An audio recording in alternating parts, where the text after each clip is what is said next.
Mummy ఏదో ఒక work చేద్దాం మమ్మీ. ఏంటి బోర్ కొడుతుంది. నీకు ఖాళీగా ఉండబుద్ధి కావట్లేదా? ఫ్రెండ్స్ నిన్నంతా కొంచెం వీడియోస్ పెట్టలేదు కదా, దానికి రీజన్ ఏంటో చెప్తాను ఈరోజు. ఇప్పుడు ఫుల్ ఎండలు కొడుతున్నాయి, బట్ అయినా ఇంట్లో ఖాళీగా ఉండకుండా పిల్లలు ఉన్నారు కాబట్టి కొంచెం హెల్ప్ చేస్తుందని చెప్పేసి ఇల్లు క్లీనింగ్ అయితే స్టార్ట్ చేసిన అనమాట. ఎందుకంటే నాకు డస్ట్ అంత చిరాకు వచ్చేస్తుంది, ఇంత ఎండాకాలం అయినా సరే ఇల్లు ఎలాగైనా క్లీన్ చేయాలని చెప్పేసి నిన్న నేను పిల్లలు మంచిగా నాకు హెల్ప్ చేస్తే బెడ్రూమ్ అండ్ హాల్ మొత్తం క్లీన్ చేసినామండి. ఎంత డస్ట్ వచ్చిందంటే అసలు ఎన్ని కిటికీలు వేస్తూనే ఉంటా, ఎప్పుడు చూసినా నేను డోర్ కర్టన్స్ యూజ్ చేస్తూనే ఉంటా. మరి దుమ్ము ఎక్కడి నుంచి వస్తుంది అర్థం కావట్లేదు, కానీ ఫుల్ డస్ట్ వచ్చేసిందండి. 2 రూమ్లు క్లీన్ చేసినాం.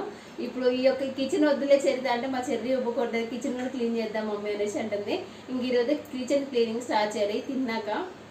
ఇప్పుడు టైం 9:30 అయిందండి. ఇంకా పిల్లలు ఇప్పుడు లెగ్స్ బ్రష్ చేశారు అనమాట. తిన్న తర్వాతకి ఈరోజు కిచెన్